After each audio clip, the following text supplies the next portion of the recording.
The 2016 presidential election is in exactly 1 week. 1 week Republican and 1 week Democrat.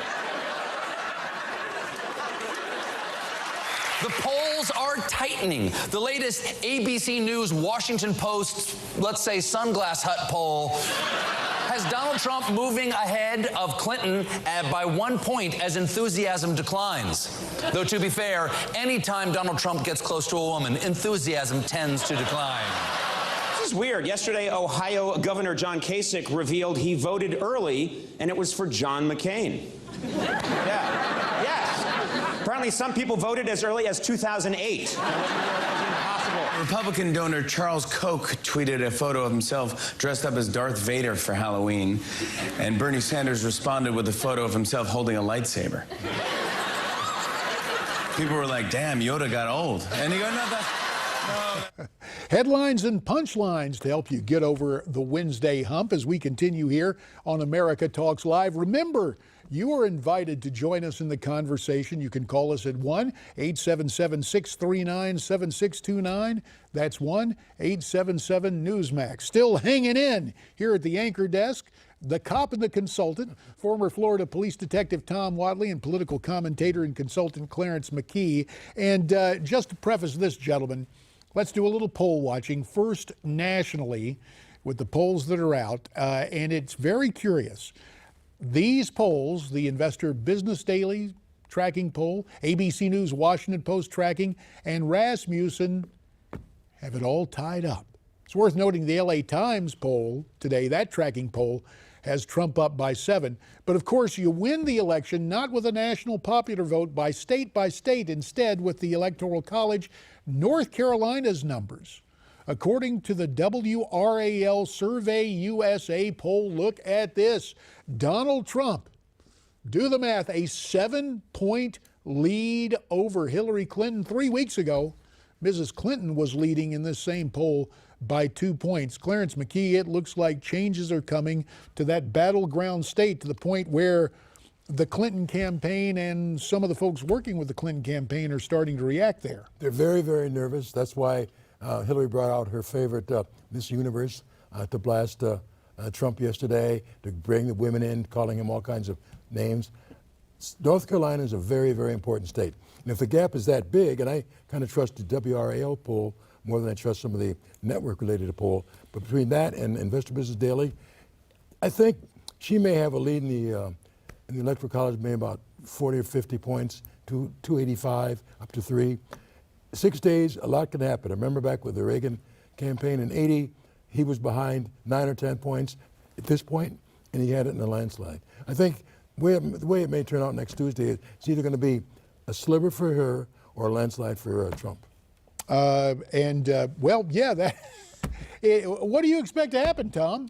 Well, there's all kind of possibilities. Now, North Carolina just a few days ago was almost written off to the Democrats, but we know Trump absolutely has to have North Carolina or he loses the election without North Carolina. He's got other paths. He's got other elements that have to happen, according to all the major pundits in the world that are queuing in on this. But this reminds me a lot of the Nixon-Humphrey election. Who knows what will happen? We may not know till the next morning. Could we possibly have them both be short of 270 electoral votes? Wow. To Congress? If you end up in the House of Representatives where each state gets a vote, right. It's one vote per state, and so whoever controls those delegations, and it's the current Congress, not the new one being sworn in. Current Congress. Current Congress. So the Senate picks the VP. That boggles the mind. There is another story. There is another story we do need to address that is related tangentially to politics. Ed Berliner brought it to us in the update. The 2 police officers shot and killed in the Des Moines suburbs in Iowa in ambush-style attacks.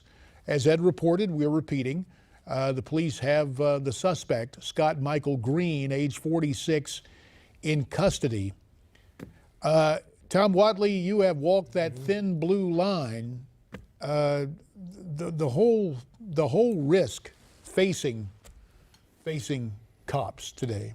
Yeah, it's a different period in our history, and I've written on this, and I've argued with people in my writings about is there a war on cops? Yes, there's a war on cops. It's clear we're up several 100% over last year at this time on cop ambushes and shootings.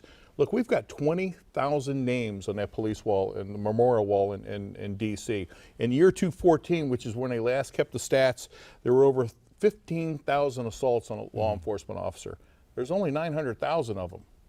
So, go ahead, Clarence. No, what really scares me about a Hillary win here, this is probably the most anti-cop administration in history. If she becomes president of the United States, you already have a Department of Justice that's anti-cop. I think it's going to be open warfare on policemen, be given the pigs in a blanket, Black Lives Movement, catering up to Clinton. It's going to be very dangerous for policemen, and it's that atmosphere.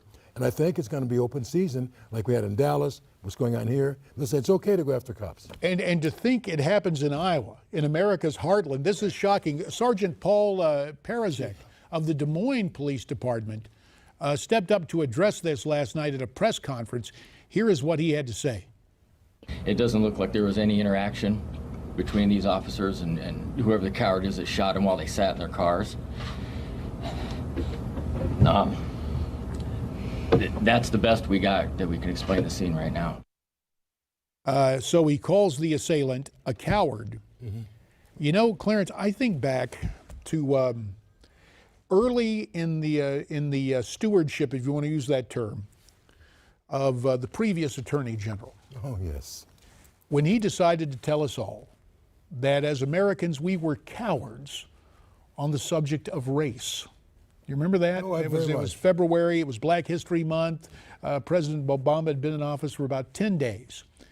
And this constant use of race to divide has been a theme not only from the Department of Justice, but at 1600 Pennsylvania Avenue. I mean, if we talk about presidents trend-setting, for example, Jack Kennedy going out without a hat, changing men's fashion, Eisenhower embracing golf in that post-war boom.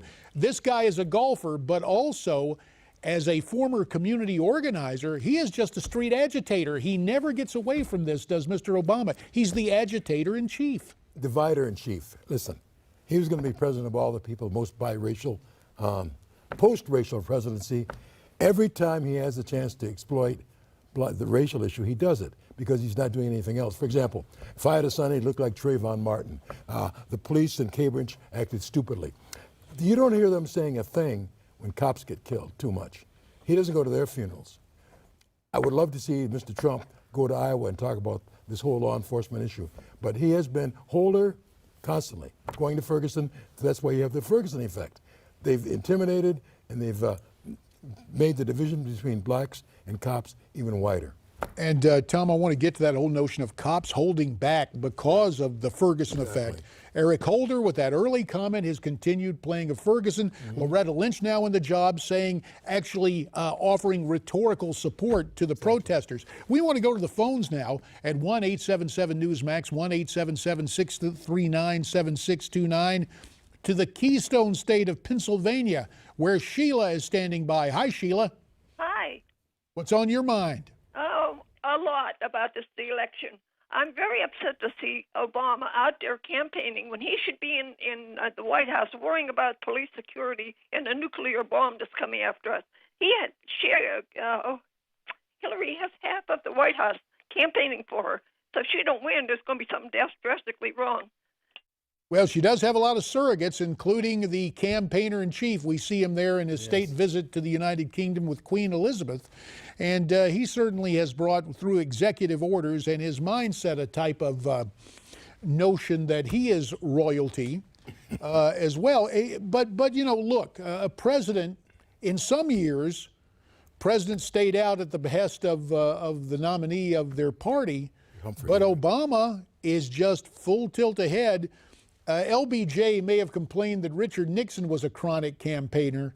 Tom, it looks like that title really belongs to Barack Obama, as Sheila was pointing out. Yeah, and I think I don't know how, being a former candidate myself at one time, every time somebody did something for me that cost money, I had to report that on my in-kind. I'm wondering if she's recording the $180,000 per hour that it takes to fly Air Force One around. Now, traditionally, the way that works, although I wouldn't be surprised if they're cutting corners. I'm about to lose my chair here. It's getting me, so it's live television, folks. The way it works is ostensibly the president goes out on the trail. He'll try to do an official event, then he'll do a political event as part, and they'll split the cost. Okay. That's the way it's supposed to work. Not to get into hair splitting, but that's the way it works in theory. However, with the current crowd, it'd be interesting to see what his itinerary was yesterday in Columbus, Ohio, because I think that was strictly, at least. The reason he's doing this, his whole legacy's at stake. If Hillary doesn't win, his legacy is going to be horrible, horrendous. So that's why he's pushing her so much. And we will have to leave it right there. Clarence McKee, Tom Whatley, thanks very much. Now, when we come back, we've got plenty to talk about. Our prime preview and a Nixon special coming up tonight. We'll have more on that after this.